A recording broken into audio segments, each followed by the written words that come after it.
ए छोड़ो छोड़ो छोड़ो छोड़ो हाई कुल छोड़ो। का भइल हो? हाई कुल तन देखा कपड़ा दे दो देखा गंदा हो गइल बा। गंदा हो गई कोई का तो के फिर आ गइला तू। अब जाए तब कुछ बोला मत तन धो दा देखा।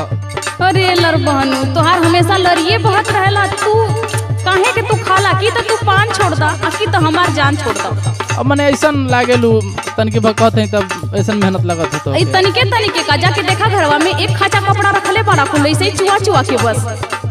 ए महाराज का अब हम बताएं। सुनो सुनाओ।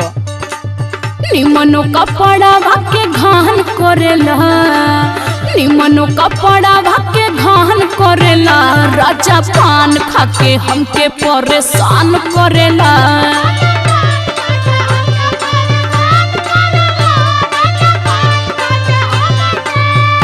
परेशान करेला हो परेशान करेला।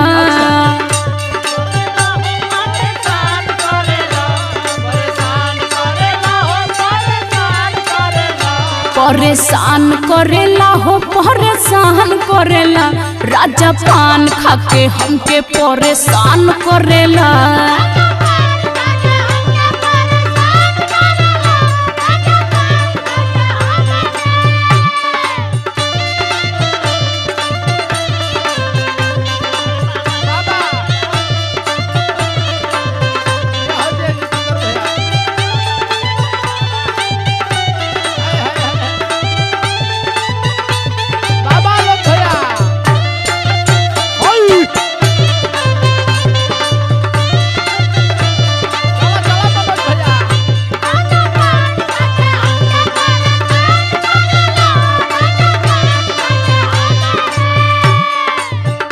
अपने घरे तो हई देख ला लगौले बड़ा स्वच्छ भारत का झंडा आय अपना घर करत बड़ा गंदा।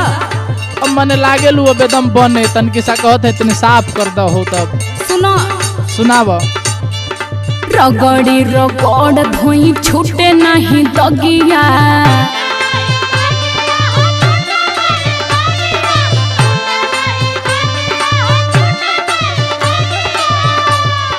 लग जाओ ऐसने सौखवा में अगिया।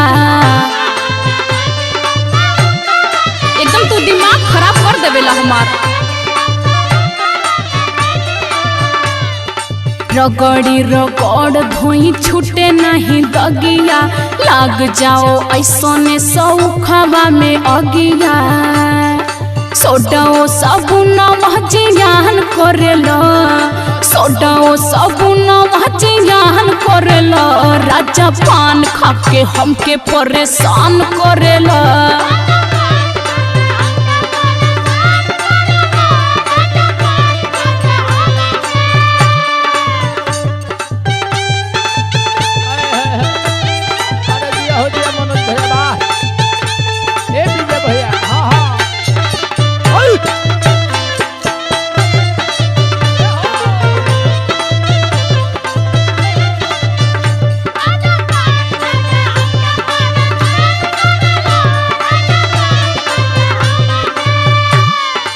घर दुआर कैसन हालत बा जैसे लगेला कि बरहो महीना होलिए आइल रहेला।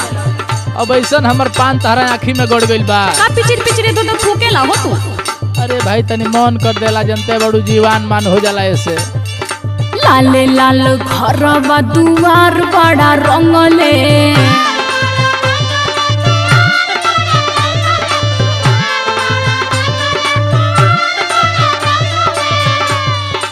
रंगी रंगी कपड़ा खूटी पे बड़ा टंगले। के कचारी जाके कचारी आवा।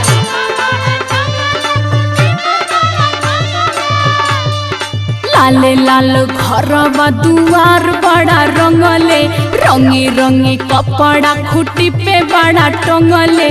कविता के रोजे हलकान करेला तो रोजे हलकान करेला, राजा पान खाके हमके परेशान करेला।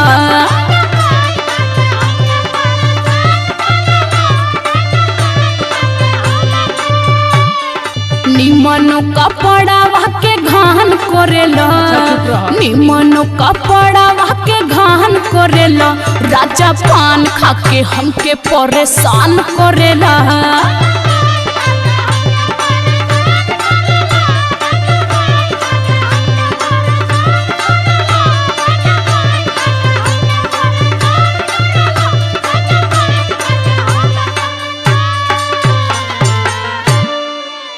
अब वही खातिर आइल बड़ू तो तनी धो ना सकेलू। नौकरानी आइल बनी का?